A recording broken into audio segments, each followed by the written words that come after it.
आज आपण पनीर ठेचेची रेसिपी टाकणार आहे. तर त्याला लागणारही साहित्य.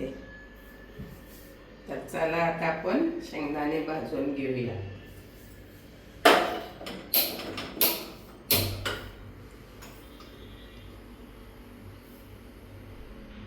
शेंगदाणे भाजून घ्यायची. कढई गरम होती.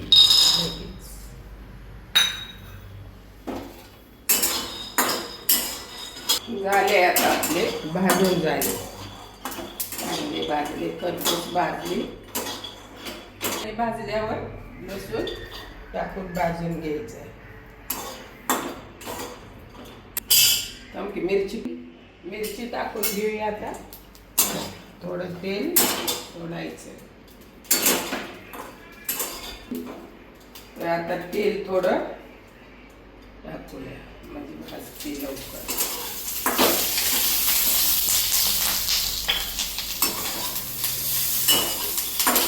जिरी पण आपल्याला थोडी टाकून घ्यायची.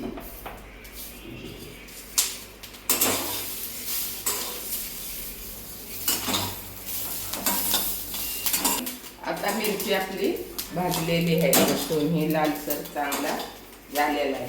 तर त्याला आपण काढून घेऊया.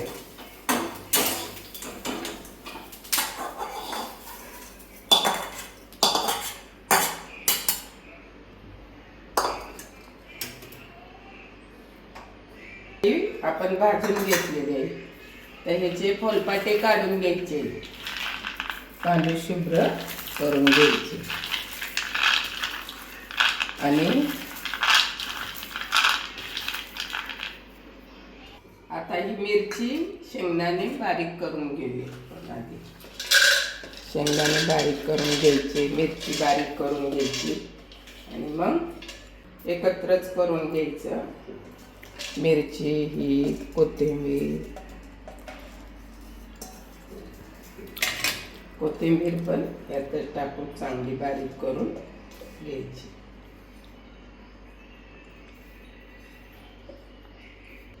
चवीनुसार थोडं मीठ टाकायचं.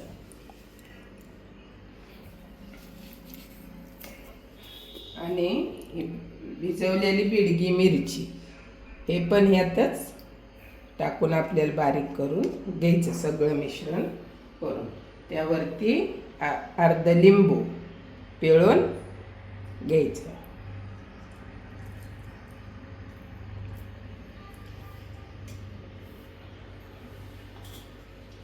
याला बारीक करून घेऊया. आपलं मिश्रण आता बारीक झालेलं आहे. त्याला काढून घ्यायचं.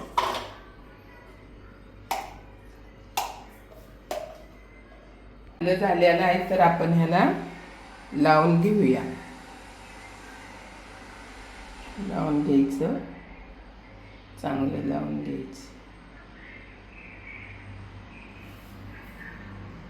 लावून घेतलं की एकदम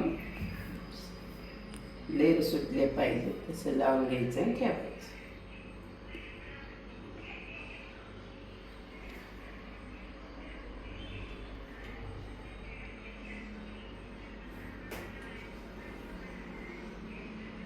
तर आता आपलं ही झालेलं आहे सगळं. आता आपल्याला भाजून घ्यायचे.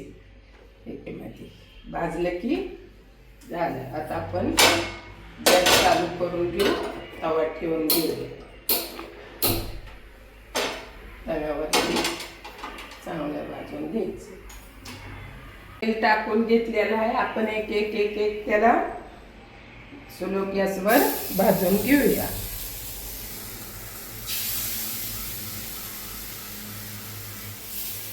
आता आपण तव्यावर टाकून घेतलेलं आहे. तर त्याला पलटी मारायचे. भाजून घ्यायचं चांगलं. आता ही भाजून आपण घेतलेलं आहे. झालेलं आहे आपलं पनीर ठेचा. मस्तपैकी भाजून झालेला आहे. एकदम छान वास यायला लागलेला आहे. त्याला खायला पण एकदम झणझणीत ओके मध्ये. तुम्हाला कोणची रेसिपी पाहिजे दुसरी तर कमेंट करून नक्की मला विचारा.